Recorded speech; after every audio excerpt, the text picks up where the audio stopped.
The land and the sea have changed little in the 450 years since Juan Rodriguez Cabrillo sailed past the point and into the bay. He sought the legendary Northwest Passage. Instead, he discovered a paradise of natural beauty in temperate seasons, with a climate favorable to comfort and health. Cabrillo claimed the land for Spain, christened it San Miguel, and continued his search for glory, leaving the first European footprints in the sands of San Diego.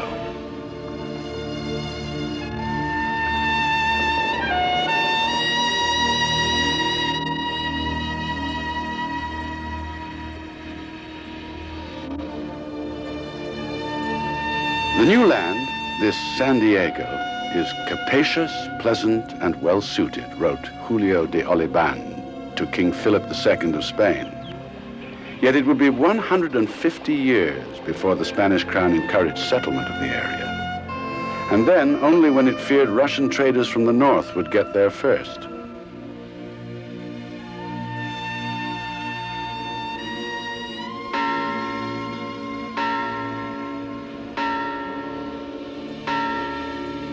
Those who came found a moderate year-round climate.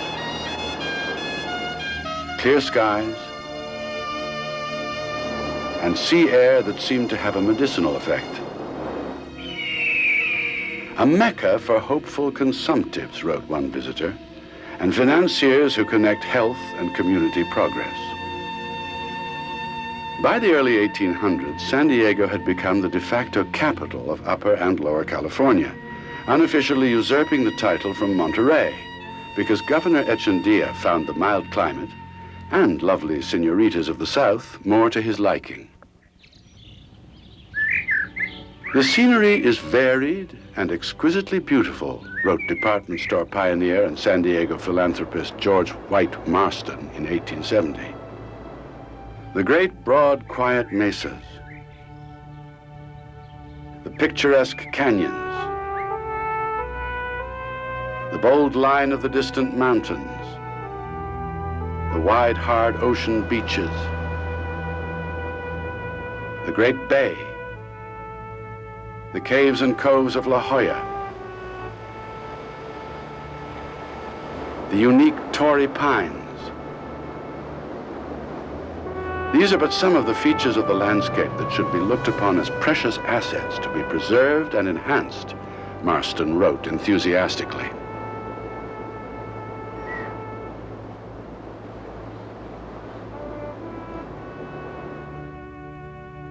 San Diego's skyline places it among the distinctive cities of the world, with style, grace, and a sense of the dramatic. The angular Emerald Plaza, each slope at a precise 33.5 degrees, the exact latitude of San Diego. The chiseled features of the Hyatt Regency, at 400 feet, the tallest waterfront hotel on the West Coast.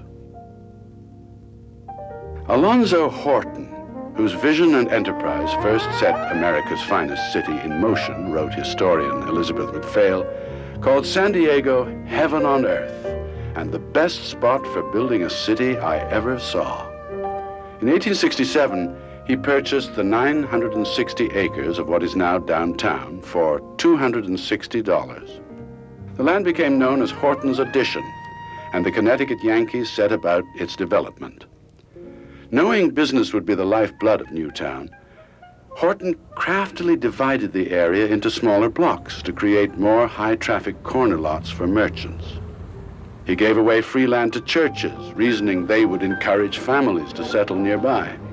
And families did come, and they stayed. In 1871, world-renowned journalist J. Ross Brown termed San Diego the most attractive point for investment and speculation on the Pacific coast, or, so far as I know, in the United States. Alonzo Horton's name remains in San Diego as the legacy of a man who died poor, but with the city built all around him.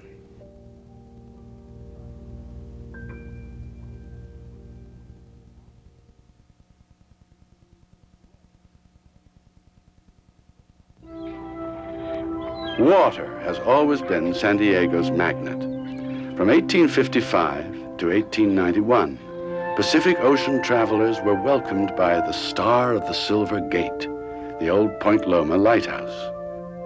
Its beacon stood 462 feet above the surf, higher than any other lighthouse in the nation, guiding visitors, new settlers, gold rush prospectors, and merchant goods through treacherous sea lanes and unpredictable currents.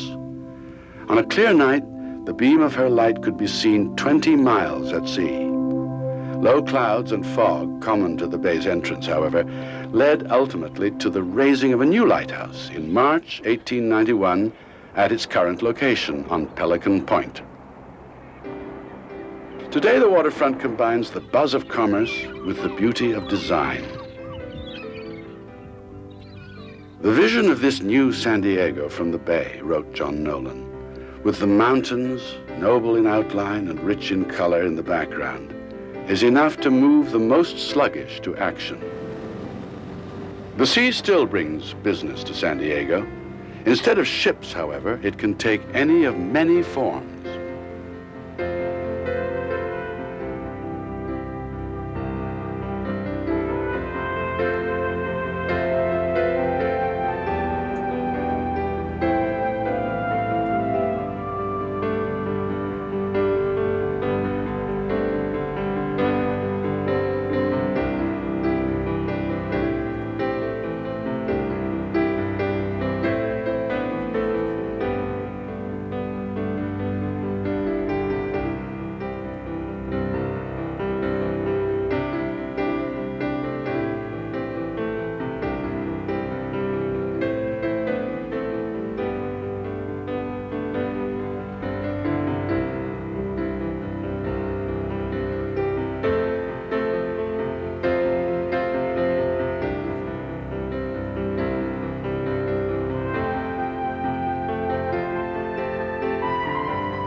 From Juan Cabrillo to the present, San Diego Bay has been a snug harbor to gallant warships.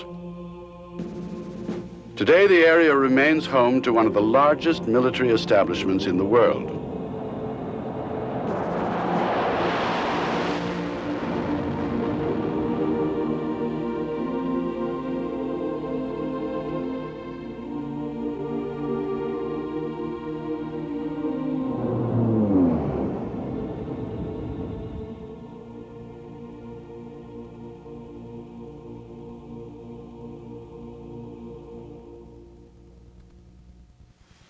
The Star of India. Since 1863, she has circled the globe 21 times and now stands as a monument to a glorious past, the oldest iron-hull, square-rigged merchant vessel still capable of sailing. Her lines creaking, her decks beckoning to children who would be Richard Henry Dana 2 years before the mast.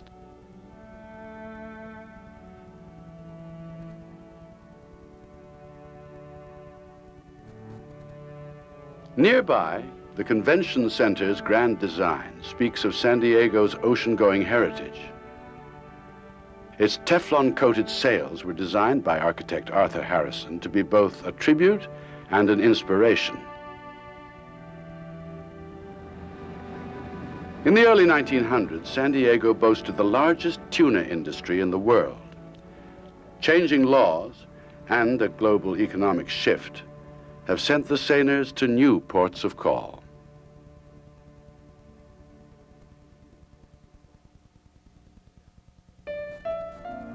For centuries, the island of Coronado, or islands as they were then, served only to hold back the sea from the bay and to offer wild game to any San Diegan hardy enough to row across the channel for a little hunting. Two Midwesterners, however, Elijah Babcock and Hampton Story, had a dream. Instead of scrub brush, they saw a seaside resort hotel with hundreds of luxurious rooms, offering diversion, the sun, the sand, and rejuvenation. In 1888, their dream, the Grand Hotel del Coronado, opened its doors. $1 million monument to Victorian society, it had been built in less than a year, becoming and remaining the largest wooden structure in the United States. With 399 guest rooms, grand ballroom, and crown dining room, the Del was built without benefit of blueprints. The Reed brothers, who were railway depot architects from New Jersey, would simply sketch and build, sketch and build. The sheer size of the Del required its own steam generating plant to power its electric circuits. It was the largest installation of electrical power ever undertaken at that time.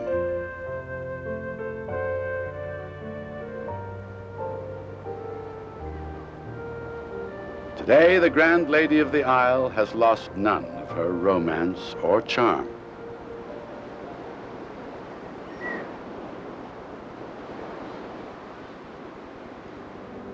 Where once ferry boats were the only connection between San Diego and Coronado, the landmark Coronado Bay Bridge spans the channel. Rising 240 feet above the harbor, the bridge is uniquely designed to incorporate floating centerpieces that can be dislodged in a national emergency, allowing warships to pass through from their moorings in the South Bay. For many, Coronado is a step back in time, both in architecture and pace.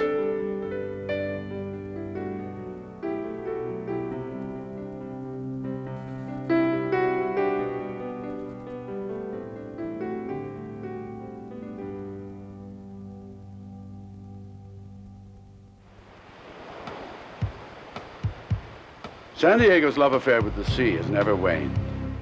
It is a relationship that expresses itself in fresh and exciting ways.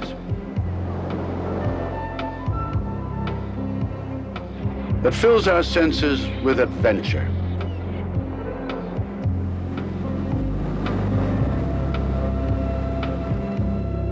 Wonder.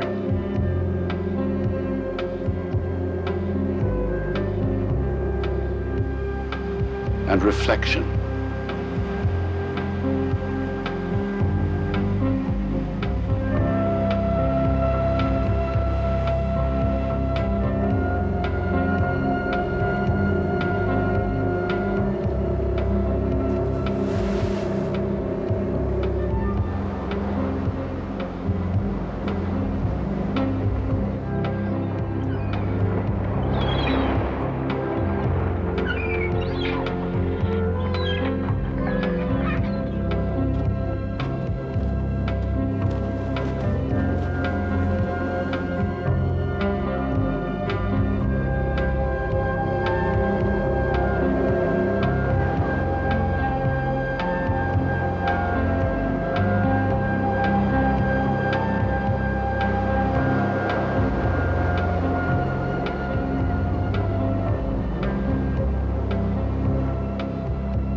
Eden was lost to the world, reported the San Diego Union in 1887, until Ocean Beach was discovered.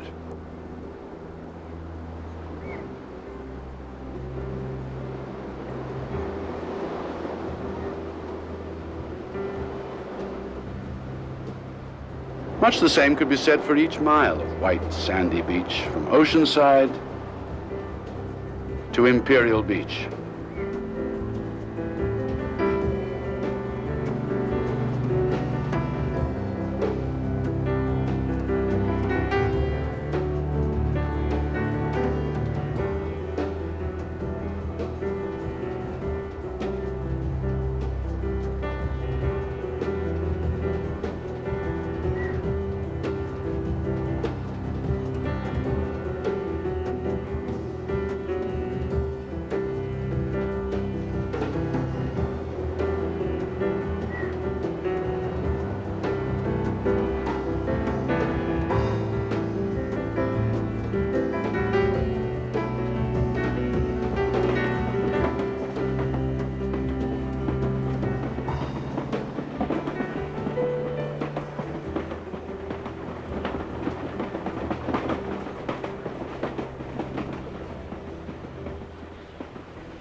Each grain is a magnet, wrote one grateful transplant, drawing soreness and ache from the very marrow of my bones.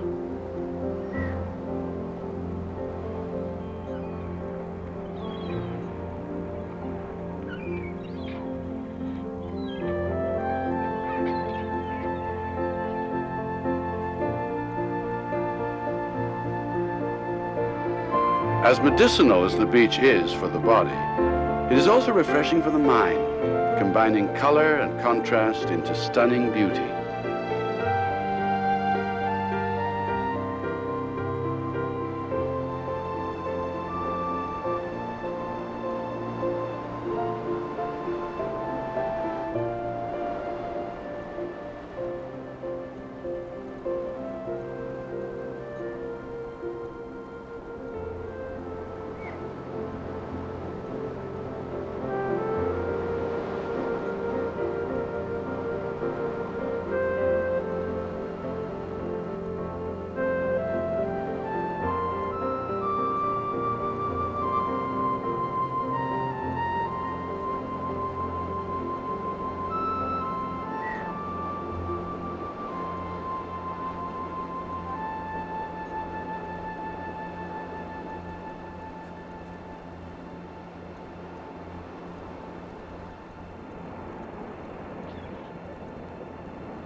La Jolla. Spanish for the jewel, La Jolla is considered by residents and visitors to be one of the most beautiful spots in all the world.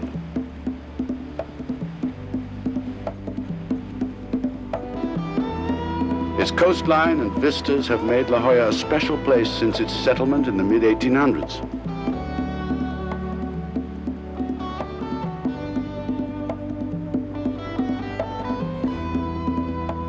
San Diegans once rode the Abalone Limited to dive at the cove for shellfish, and swimmers still gather each day to enjoy what has been called the most perfect beach in all San Diego. There is more to author Max Miller's town with the funny name, however, than coves and caves and spectacular surf.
La Jolla will always be the village, where once cottages had names instead of numbers, and where the lifestyle continues its unhurried, quiet pace.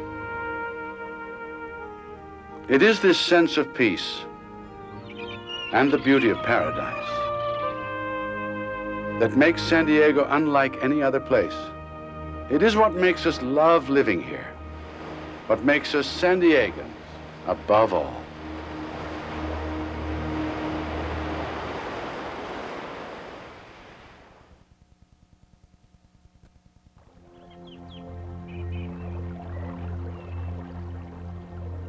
San Diego defies simple description. It is more than a postcard come to life. It is where men and women have labored lifetimes, striving to maintain nature's legacy for generations to come, while carving the raw landscape into a peerless habitat to be enjoyed and shared.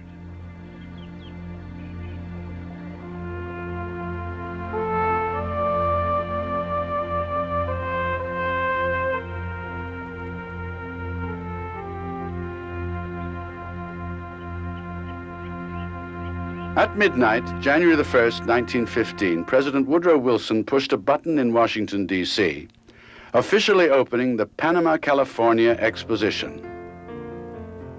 It was a crowning moment for San Diego's Balboa Park, a moment that has lasted over 80 years. The great cities of the world value an unspoiled green for future generations, declared San Diego's founders when they created this spacious park in 1868. The unspoiled green was little more than jackrabbits and tumbleweeds until a remarkable woman named Kate Sessions agreed to plant 100 trees a year in return for 30 choice acres to establish a nursery. The pioneering horticulturalist traveled as far away as the Hawaiian Islands, gathering many trees and plants now common throughout San Diego.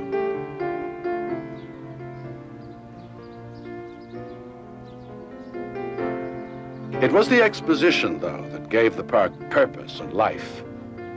Master architect Bertram Goodhue's Spanish colonial design sprang from his passion for history and became a major architectural theme throughout the region.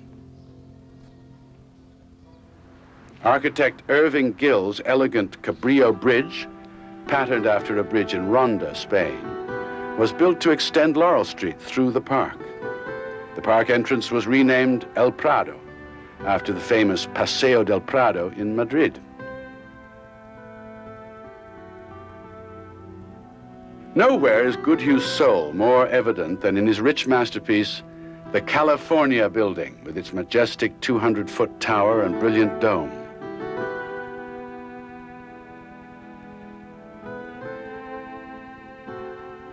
Atop the California Tower, what might be Juan Cabrillo's San Salvador floats endlessly as it presides over his most famous discovery.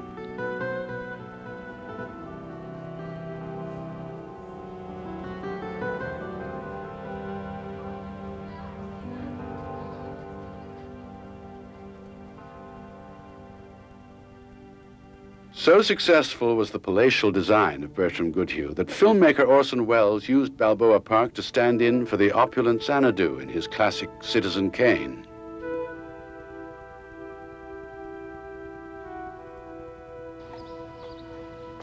Classical statuary welcomes over 500,000 visitors to Balboa Park each year, inviting them to enjoy a place where the past mingles with the present, in a continuing spectacle of art, nature, and inspiration.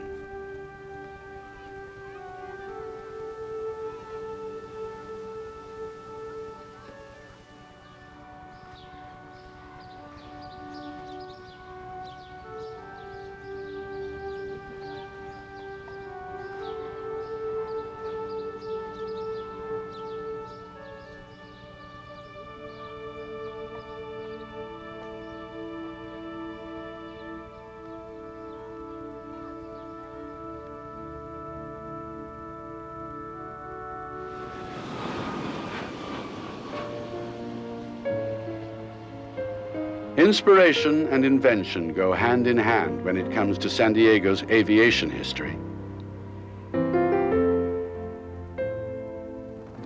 Over the flats of Otay Mesa in 1883, John J. Montgomery soared 600 feet in a homemade glider.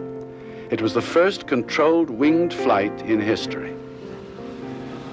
In 1910, Glenn W. Curtis established a flying school on North Island and invited Army and Navy officers to receive free flight instruction.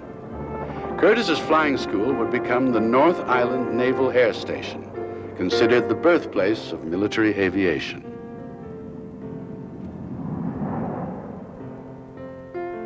It is Lucky Lindy, though, that San Diego best remembers. The namesake of San Diego's International Airport, Charles Lindbergh, was just another flying daredevil when he asked Claude Ryan to build him a special airplane. It would be christened the Spirit of St. Louis, but it was born in San Diego.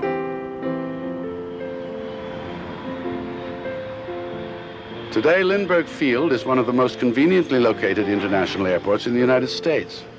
Nearly 1 million passengers a year are treated to a breathtaking view upon arrival in America's finest city.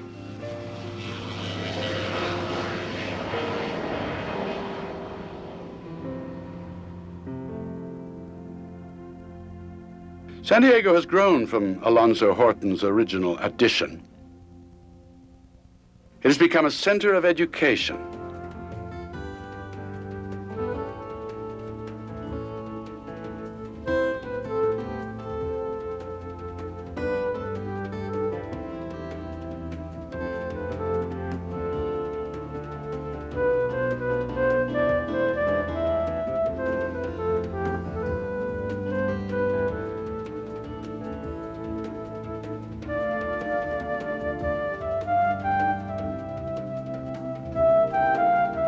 Technology has prospered here.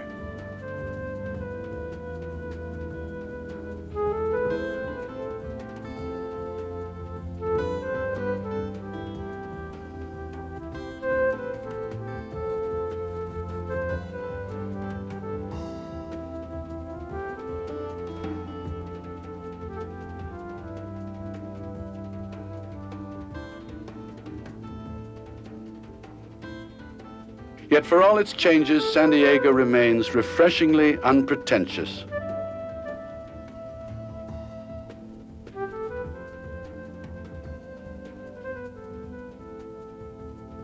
We're a city of nearly 2 million that continues to be the place George Marston described as where people take time to be pleasant.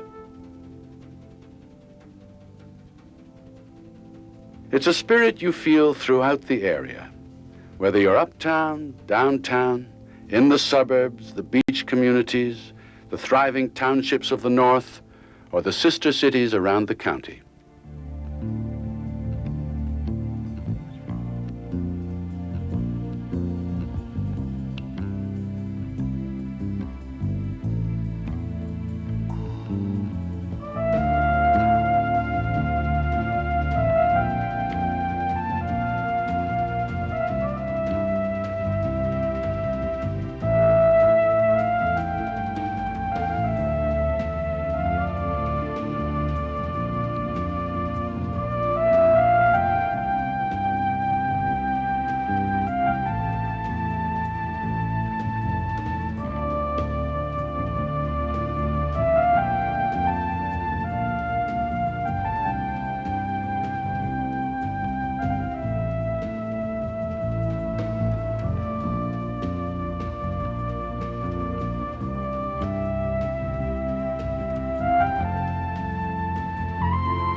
Cool coastal breezes turn warm and dry as they blow across the boulders and through the canyons of San Diego's backcountry.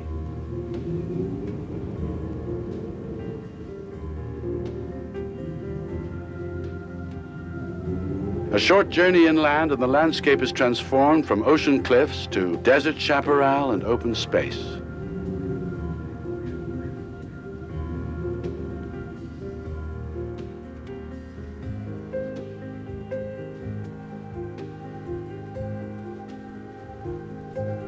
Where else can you find sun in the morning and take a drive through snow the same afternoon?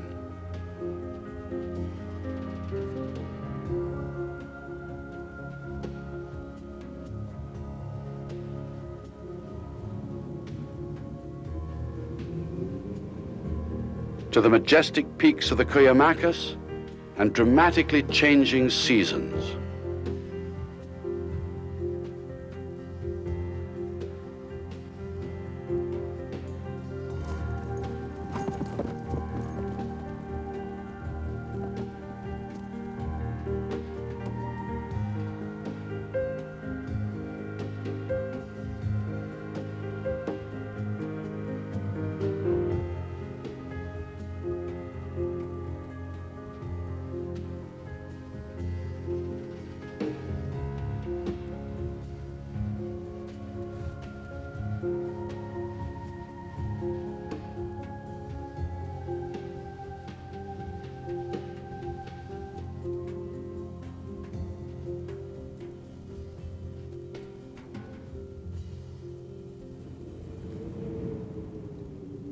Nestled among the Cuyamaca and Laguna Mountains, the town of Julian enjoys a rich history of gold rush days in the 1870s, when prospector H.C. Bickers stumbled on the area's first great claim while following bear tracks just above the township.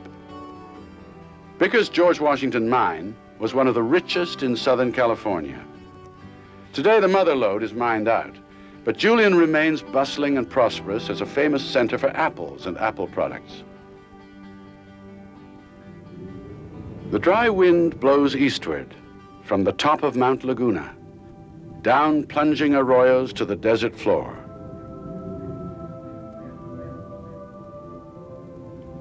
To Carrizo Gorge, where the magnificent Goat Canyon Railway trestle stands 200 feet high and reaches 600 feet across the canyon mouth.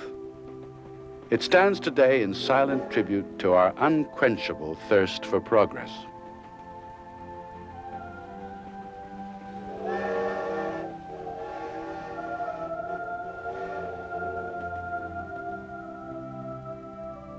San Diegans have labored over the years to improve on nature's perfection with great care and planning.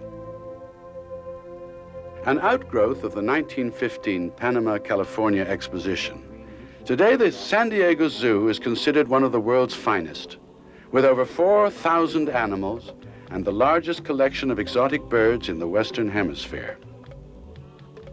In 1972, the Wild Animal Park opened at San Pascual near Escondido.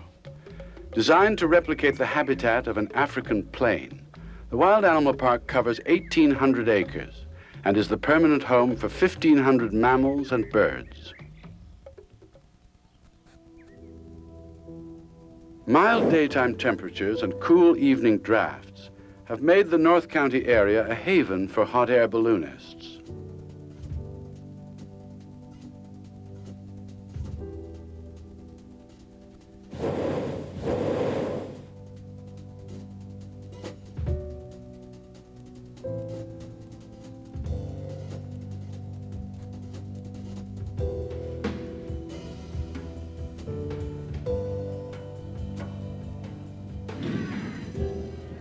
As Bing Crosby once sang, where the turf meets the surf in Old Del Mar, thousands gather each season to combine stunning scenery with the sport of kings.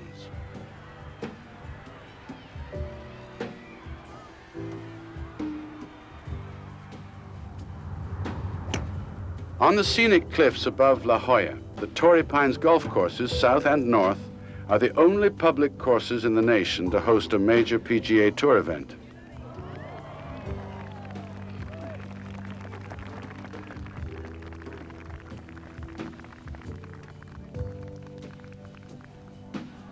San Diego Jack Murphy Stadium, or simply the Murph, home to San Diego's football and baseball teams, the Chargers and the Padres. In the mid-60s, San Diegans turned the marshlands and salt tide pools of Mission Bay into one of the largest aquatic parks in the world.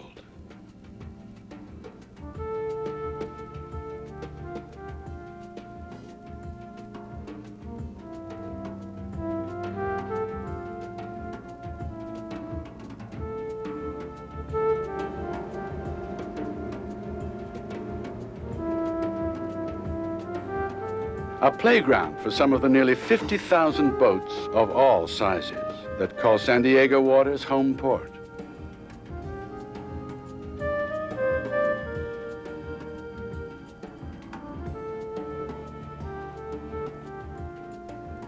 Celebrated for its combination of entertainment and research, SeaWorld has brought the science of marine biology to the forefront of public understanding.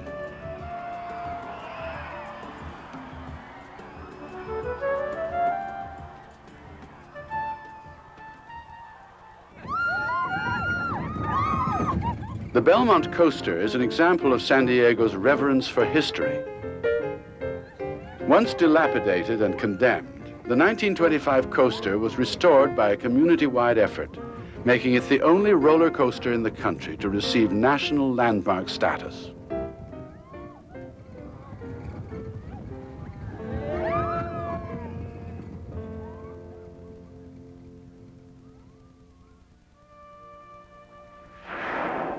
Among all these attractions, however, it is Mother Nature and her special cast that remains center stage.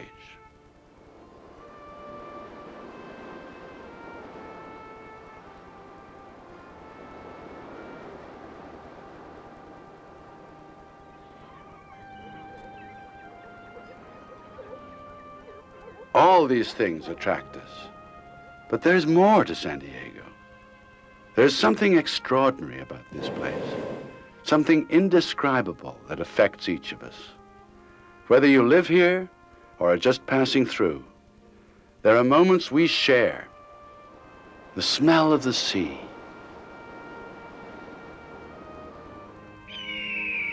the cry of a red-tailed hawk,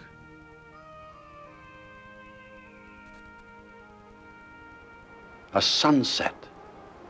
These are our common bond. We are San Diegans above all.